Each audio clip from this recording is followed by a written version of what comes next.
President Trump administration has halted all appointments for new student visas. This is ahead of what they're calling expanded social media vetting.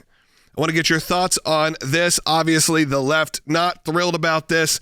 The right probably somewhere in between. There becomes a line of when we start tampering with free speech. What are we doing here? However, Will, this is to keep out a lot of the issues that they've had in the past, which is actually spending time on new media and finding out who these people are before they're allowed to become students in our country. I think that is okay. I think that the arbiter of that is going to be a bit fishy, because if right now it's the Trump administration's crew, next time when it is a more liberal crew, because we know the pendulum swings, it just happens. What does that mean? That's my only concern really looking into this, which is, well, what does it mean for not necessarily just liberal? You wouldn't even say these are liberal talking points. What they're really looking for is what you'd hope for is like terrorism. And so what this practically does is puts on hold this student visa process while they revamp and change the way they do the vetting for these visas. It's not as if they were not vetting the individuals coming in already. That's a part of the process. To get a visa, you go through a vetting process. You have an appointment for this. So what they're looking at is revamping the program to change what they look for, knowing that a lot of students here on foreign exchange type visas, foreign visas for student purposes, what they're doing is looking through and saying, oh, a lot of these people were in the middle of these pro-Hamas protests, calling for genocide, echoing the talking points of Hamas and things of that nature. So they're looking at a better way to vet these individuals, to make sure they're not missing anything, not making sure that they're not coming in and trying to subvert the American Constitution, the American way of life, American values. And yes, it does bring up questions that I think we will get into in the next segment about the Constitution, free speech. But one thing that, if you've listened to this broadcast for a long time or been around, constitutional law and talk, you know that it's a well-known quote that the Constitution is not a suicide pact, meaning that the liberties that are given by God and protected by the government under the Constitution does not mean that you can assure your own destruction through those liberties, and that you can't yell fire in a crowded theater. There are limits what are the to the consequences. I think we have to make sure we build those parameters and make sure that they're safe. I think that is always a concern when you start saying this speech is good, this speech is bad, this speech is allowed, this isn't, because like I said, when that pendulum shifts, when that pendulum swings, and all of a sudden it's not a conservative president, it's not a conservative administration, now all of a sudden our conservative talking points, or what's considered hate speech, or what's considered speech that will not be allowed in our U.S. universities. And it's not like vetting students here on visas is new. This is just changing and updating the program. And when you know that they were looking into who their contacts were, how they were, what they did in their communities, things of that nature, that's how you vet incoming visa applicants. If social media vetting wasn't a part of the visa review process, that is shocking. And if it's just them changing it, there shouldn't be much of an issue here. But I know that the left will file lawsuits. We know that Representative Jayapal, who is the chair emeritus of the Progressive Caucus in the House, she tweeted this or posted on X, "This will hurt America and Americans. Hope someone inside the administration has a brain and shuts this down."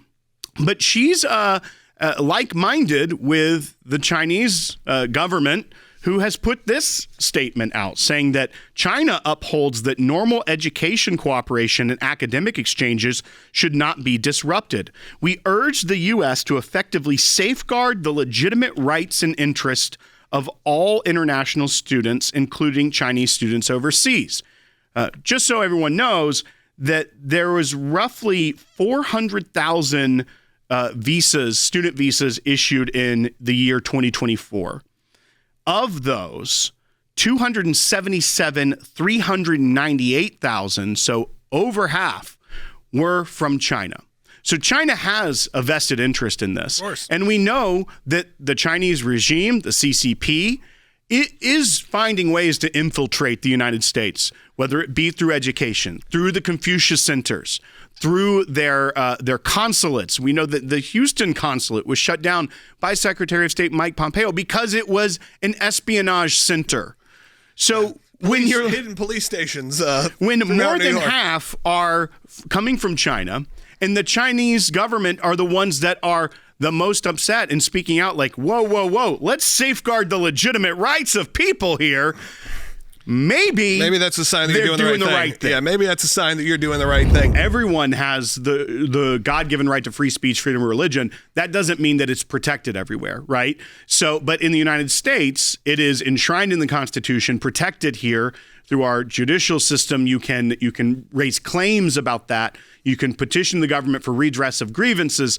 These are things that we have the opportunity to do here. If you are not in the United States, not on a visa, if you are just a foreign student that is trying to come here, you don't have those constitutional rights protections that you could immediately go to court over. Now, some may try. There are novel legal theories that go in there, but the vetting process is established. We vet refugees, are supposed to. I mean, these processes exist. So vetting someone before they are allowed to come in, you don't just apply for it and they rubber stamp it. That's not the way it's supposed to work. It may have worked that way under previous administrations, but if they are here on a student visa, there are potential claims that they could raise within due process rights and things of that nature.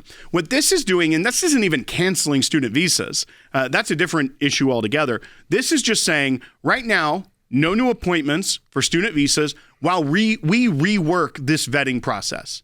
And so if someone is denied it, I think we are likely to see people try to go into court on this. I think a lot of those could get thrown out, depending on the jurisdiction, just based off the fact of you weren't afforded this visa yet. Therefore, you cannot claim a U.S. constitutional right. You're not in the United States. You're not here on a visa. So we'll see how that shakes out. It also depends a lot on the jurisdiction that it's brought here. But these individuals would not have in the U.S. court system, theoretically, the rights to due process under our Bill of Rights and Constitution because they aren't here yet and they don't have a visa yet.